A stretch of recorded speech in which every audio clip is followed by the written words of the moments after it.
Ok, gente? Então vamos lá, vamos falar agora então da primeira e segunda crônicas. Lembrando que nós vamos falar juntos, ok? Primeira e segunda crônicas. Introdução, vamos lá. Estes livros eram originalmente um único volume na Bíblia hebraica. Na Bíblia hebraica não tem divisão. Primeira e segunda crônicas eram um livro só, ok? Continuando.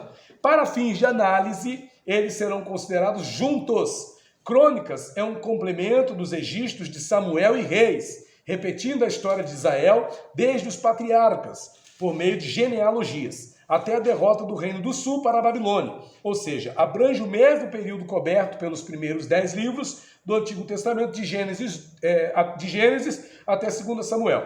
Durante essa época, o mundo antigo estava sob o controle do poderoso Império Persa, que hoje é uma nação representada por uma nação chamada Irã.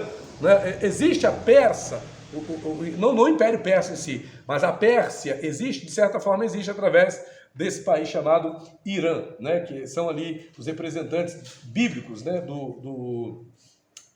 Dos iranianos hoje. Os persas substituíram o rei por um governador provincial, apesar, né, de que o povo de Deus tenha recebido licença para voltar para Jerusalém e reconstruir o templo. A sua situação era muito diferente da dos anos dourados de Davi e Salomão, que foram dias de prosperidade, né? Principalmente nos dias de Salomão.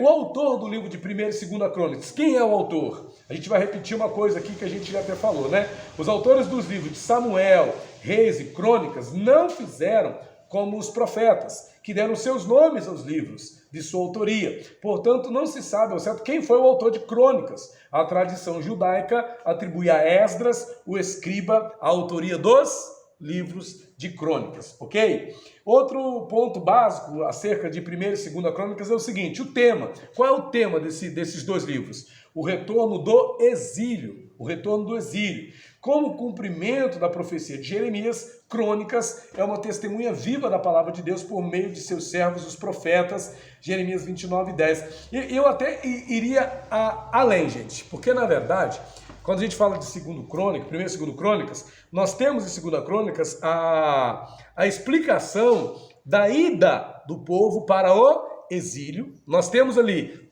tanto a explicação do povo para a ida, quanto também do retorno. Então a gente encontra tudo isso. Se você pegar aí 2ª Crônicas, no finalzinho aqui, ó, olha o que a gente vai achar aqui. 2ª Crônicas, capítulo de número 36, a gente vê tudo isso. O povo sendo levado para o cativeiro, né? Aqui no versículo 11, ó, 2ª Crônicas 36, 11.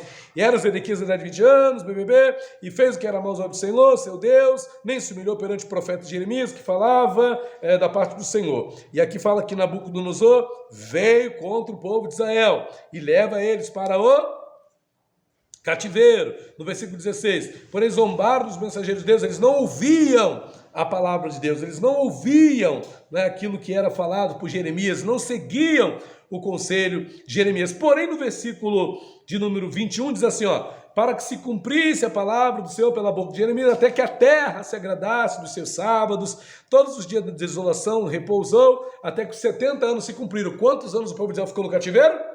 70 anos. Aí no versículo 22, 2ª Crônicas 36, 22, diz: pois no 1º ano de Ciro, rei da Pérsia, para que se cumprisse a palavra do Senhor, despertou o seu espírito Ciro, rei da Pérsia, o qual fez passar pregão por todo o seu reino, como também por escrito, dizendo: assim diz Ciro, rei da Pérsia, o Senhor, Deus dos céus, me deu todos os reinos da terra, me encarregou de lhe edificar uma casa em Jerusalém, que está em Judá. Quem há entre vós que de todo o seu povo, o Senhor, seu Deus, seja com ele, suba. Então, esse livro explica a razão da ida do povo para o cativeiro. Por que o povo de Israel foi para o exílio? Por que o povo de Israel foi para o cativeiro? Por que aconteceu tudo isso? Então, na verdade, a razão desse livro é essa, é explicar por que o povo foi parar lá. Mas veja que esse livro não só explica o porquê que o povo foi, como também mostra que depois de 70 anos, em cumprimento à profecia do profeta Jeremias, o povo faz o quê? Ele retorna para a sua terra, ele retorna para o seu lugar de origem, né? Então é muito interessante isso. A esfera de ação desse livro, né, desses dois livros, 1ª e 2ª Crônica, qual é a esfera de ação? Registra um longo período da história que se estende desde a morte de Saul até o decreto de Ciro, abrangendo um período de 520 anos. Gente, é extraordinário. 520 anos. Apesar de o texto aqui dizer que pessoas-chave desse livro são Davi e Salomão, eu vou além, gente, porque na verdade não foi só Davi e Salomão que foram preponderantes, que foram importantes na narrativa de 1ª e 2ª Crônicas. Muitos outros personagens foram fundamentais nesse período do livro de 2ª Crônicas. Ok, gente?